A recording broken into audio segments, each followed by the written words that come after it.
Mr. Said Ahmad is a bit late. Maybe you can start with your legal aspects of digital transformation. Sure. Just give us a very small background about yourself. Mr. Ahmad Mohsin, you are the son of Pakistan renowned Sufi scholar Sheikh, or Sholar Sheikh, as they say, Muhammad Mohsin Munawwar Yusafi. You studied apologies, or you are into the law within the UK, and you work in that field at various levels. You carry a Bachelor of Law from the University of Liverpool, Masters of Law from University College of London, and Bar at Law from BPP University, whilst being a member of the Honourable Society of Lincoln's Inn. So I hope I introduced him right. Thank you for being Let, with us again. let me also add something more in the introduction. I'm very glad to inform that for the very first time in the history of world, as of now, there is no any complete Quranic exegesis available in the world in English language. There are exegesis available in which you can find some one surah, two surah, or like maybe one chapter, two chapter, or some, but not a complete Quran starting from the first ayat of Quran to the end.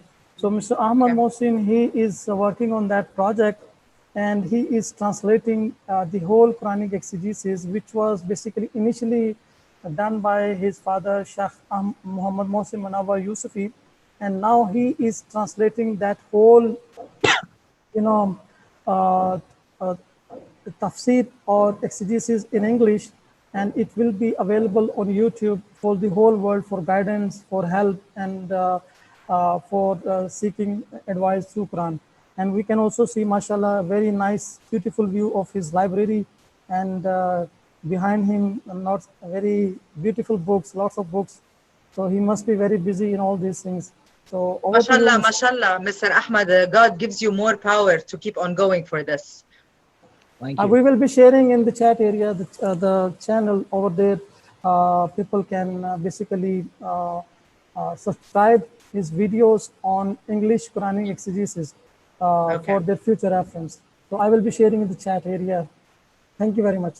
Over Thank to you you. very much. Mr. Ahmad, the floor is yours.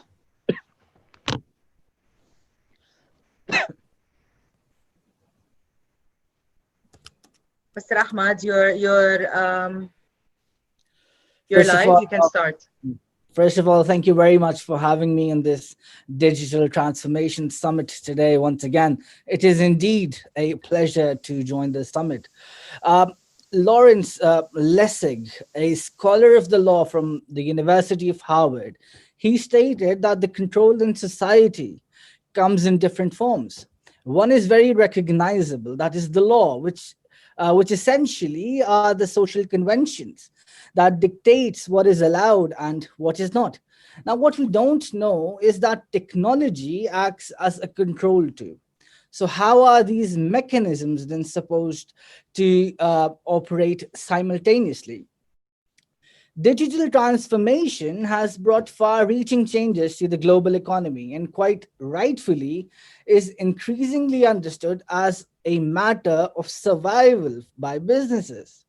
Now, therefore, in direct contemplation of that, I propound and advance upon the subject of digital transformation from the aspect and from the legal spectrum throughout the world.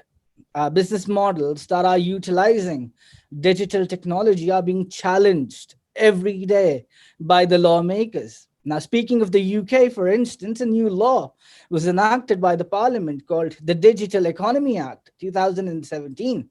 Now, this act was enacted as a regulatory mechanism so as to regulate the issue of data rights, data security, regulation of advertising, and algorithms used by various businesses. Now, similar to this act, many pieces of legislations are being enacted in many countries around the globe so as to ensure that the law governs these pressing issues in an efficient manner. Now, innovative business models and the use of new technologies confront companies with absolutely novel legal challenges. For instance, digital transformation, it impacts data protection, IT security, intellectual property, contractual arrangements between the parties, liability, and then regulation. Now, from among the plethora and the multitude of these disciplines and matters, I present some cases as examples to establish the paramount importance of the law in respect to the rapid digital transformations that are taking place throughout the globe as we speak. The first example I present is of the big data challenge. The global data volume doubles roughly every 2 years. So the amount of data stored on the internet is massive. Now, companies are challenged by the complexity of big data on a daily basis. So, from a legal point of view, it is essential and it is crucial to draw a clear line between personal and non personal data when analyzing big data in order to comply with data protection regulations.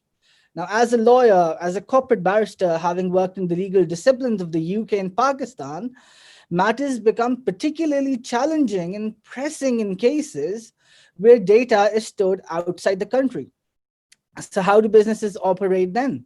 So, this cross border data exchange is therefore my contention is that it is in need of a stricter regulation so as to protect the companies and businesses who are considering this digital transformation in subsequent years. Now, for example, this data protection is very important. Take the example of the Facebook Cambridge Analytica case, the very renowned case, which concerned the data breach, where Facebook clearly and publicly, explicitly apologized for their role in data harvesting and data breach. Now, my contention is that while considering the data breach by Facebook, it is noteworthy that it was in actual the legal discipline and hence the regulatory mechanisms of the legal discipline that were finally able to take account of the breaches. And this reflects the very importance and significance of the legal discipline. Now, let's take the example of blockchain algorithms and the smart contracts as a pressing concern of today from the legal perspective. The advent of cryptocurrency, for instance, it brought with it considerable legal implications, both positive and negative in nature. Now, while the law does effectively regulate transactions in regards to exchanging banknotes, the law does not maintain a clear position on blockchain exchange transactions, that is, the crypto money payments in every country. Now, this digital transformation has led to an influx in the legal discipline as well, as it is imperative that businesses realize that with more and more business going online, they have to now pay heed to such formalization and formulation of smart contracts, and then their contractual formations that will follow. So, legal issues, then, such as compliance, intellectual property protection, and data security, should be the top priorities of businesses when considering this digital transformation and when contemplating upon this digitizing of their businesses from a legal perspective. Let's consider the discipline, the legal discipline of intellectual property in this regards.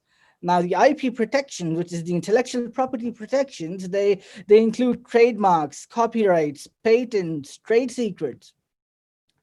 Copyrights, for instance, they grant their authors, or in a layman's language, the original owner of the product, the exclusive right over the product to reproduce and distribute copies, as well as distribute their work publicly, to engage with their work in a public manner. Now, this ensures that no one else claims their own work and then infringes upon it.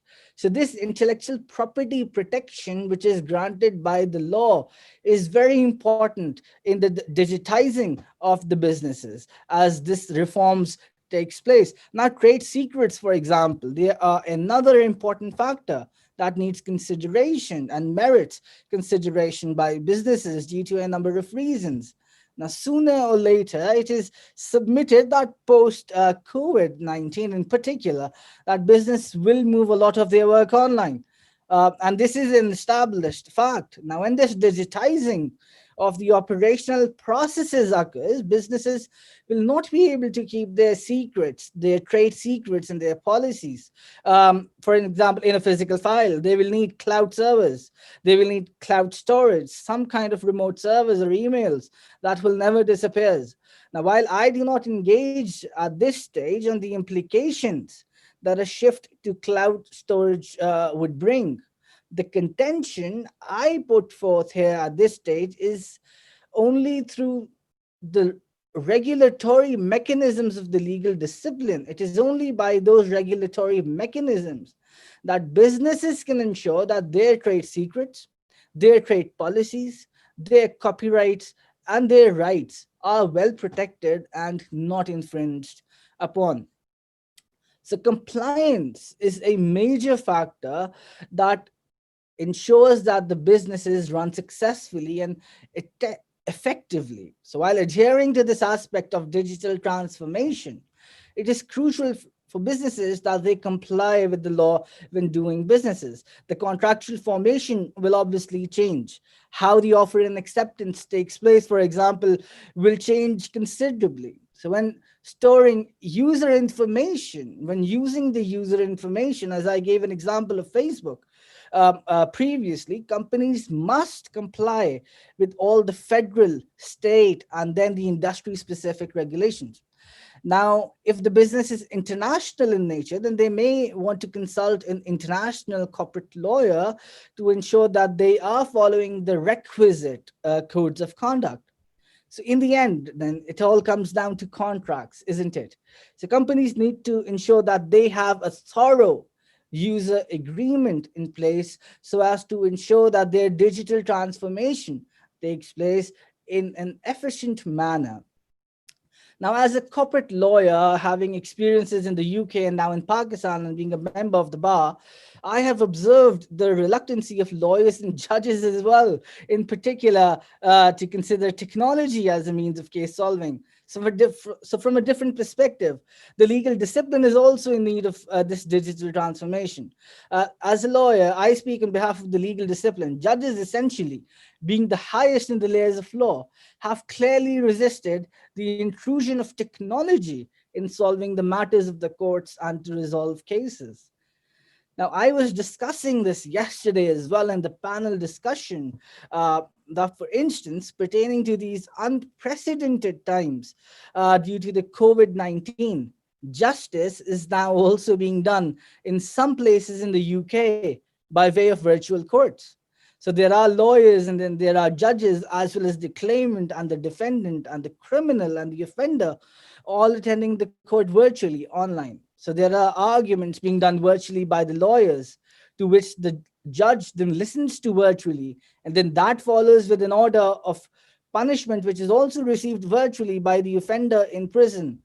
So I here then reiterate the contention put forth here that it is imperative that when strategizing and formulating policies in the light of digital transformation, businesses should consider the legal implications that those transformations may bring with it.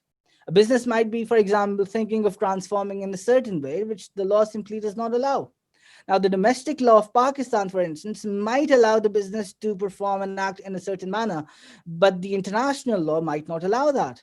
So it is for that perspective that it is essential for businesses to keep an eye through a corporate lawyer, an international lawyer, as to what is growing around the globe. So, as aforesaid, to operate effectively, it is imperative that businesses protect their rights through the legal regulatory mechanisms, so as to ensure that their rights are not infringed upon by fraudulent parties. And I submit that this is precisely the right time, because we are at a stage of discovery. We are yet at a stage of discovery, and the process has not been transformed yet. We are still in the process. And while we are in the process, this is perfectly the right time so as to ensure that legal compliance is engaged with in an efficient and suitable manner. Now, it is in this context that I conclude my speech today by saying that businesses are dependent on the law to operate effectively and successfully, as law define the very legal parameters of and for businesses to operate in an efficient manner. Thank you very much.